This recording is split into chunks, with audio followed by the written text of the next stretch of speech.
আসসালামু আলাইকুম এভরিওয়ান।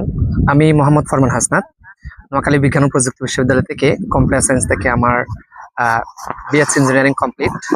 তো কৃষির প্রতি আগ্রহ থেকেই আমি এবারে প্রথম চাষ করেছি আমার আব্বুর মাধ্যমে ব্ল্যাক রাইস। তো নিচে আপনারা দেখতে পাচ্ছেন, এটা হচ্ছে আমাদের ব্ল্যাক রাইসের এরিয়াটা। এখানে আমাদের এখানে কানি বলে, মানে 10 ঘন্টা মতো আর কি, মানে 1 বিঘার অর্ধেক এতটুকু হবে। তো এতটুকু পর্যন্ত আমরা চাষ করেছি আলহামদুলিল্লাহ। ধানটা আমাদের এখানে প্রথমবারের মতোই আমি চাষ করেছি আর কি। তো অনলাইন থেকে বীজ কালেক্ট করে তারপর ওখান থেকে আমাদের যাত্রা। আলহামদুলিল্লাহ দেখতেই পাচ্ছেন আমাদের ধানগুলার ফলনটা কতটুকু চমৎকার ভাবে হয়েছে।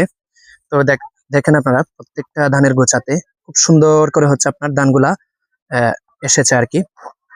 এখানে ধানগুলো কালো, গাছের কালারটাও একটু সাধারণ ধানের থেকে ডিফারেন্ট। আমি যদি একটু কম্পেয়ার করে আপনাদের দেখাই, তো এটা আমাদের ব্ল্যাক রাইস, এই ব্ল্যাক রাইস। আর এই পাশেরটা আমাদের সাধারণ যে আমরা খাবার জন্য যে ধানগুলা চাষ করে থাকি আর কি। মেবি এটা 28 অথবা এরকম কোন একটা হবে। তো দেখেন, এটার ধানও কালো, চালও কালো। এটার বিশেষ অনেকগুলা গুণ আছে, পুষ্টি গুণাগুণ আছে। এটা আমাদের হার্টের জন্য ভালো হয়, তারপর ডায়াবেটিসের জন্য ভালো হয়, আমাদের ওজন নিয়ন্ত্রণে এটা অনেকগুলা ওজন নিয়ন্ত্রণে সহায়তা করে। তো আমরা যদি ধাপে ধাপে এক একটা করে আপনাদের যদি বলি, এই ধানটা প্রচুর অ্যান্টিঅক্সিডেন্ট সমৃদ্ধ হয়। তো অ্যান্টিঅক্সিডেন্ট সমৃদ্ধ হওয়ার কারণে এটা আমাদের শরীরের ক্ষতিকর ফ্রি রেডিক্যাল গুলা কমায় এবং রোগ প্রতিরোধে সাহায্য করে। তারপর হার্টের জন্য এটা কোলেস্টেরল কমাতে সহায়তা করে। তো যার কারণে আমাদের হার্ট ভালো থাকে এবং হৃদরোগের ঝুঁকি কমায়।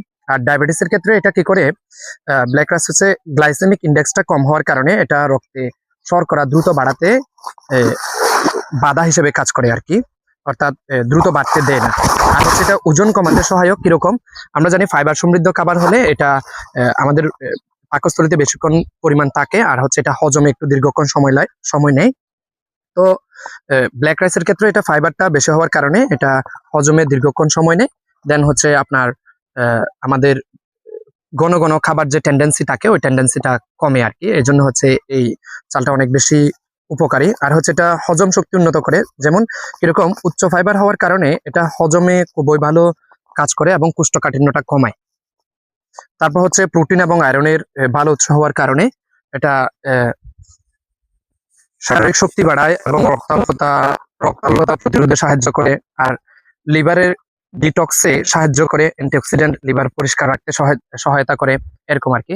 আর এই চালটা আমরা নর্মালি রান্না করে খাইতে পারি, আবার সাধারণ যে ভাত, ওই ভাতের সাথে মিক্স করেও আমরা খাইতে পারি আর কি। তো এই ছিল আমাদের ব্ল্যাক রাইস নিয়ে কথাবার্তাগুলা। আমরা তো এখনো প্রথমবারের মতো চাষ করেছি, বাকিটা দেখা যাবে ইনশাল্লাহ। আমরা ধান উঠালে তখন আপনাদেরকে ইনশাল্লাহ দেখাবো। তো এই আর কি, এই পর্যন্ত আজকে। অবশ্যই সবাই ভালো থাকবেন এবং আমাদের জন্য দোয়া করবেন। আসসালামু আলাইকুম।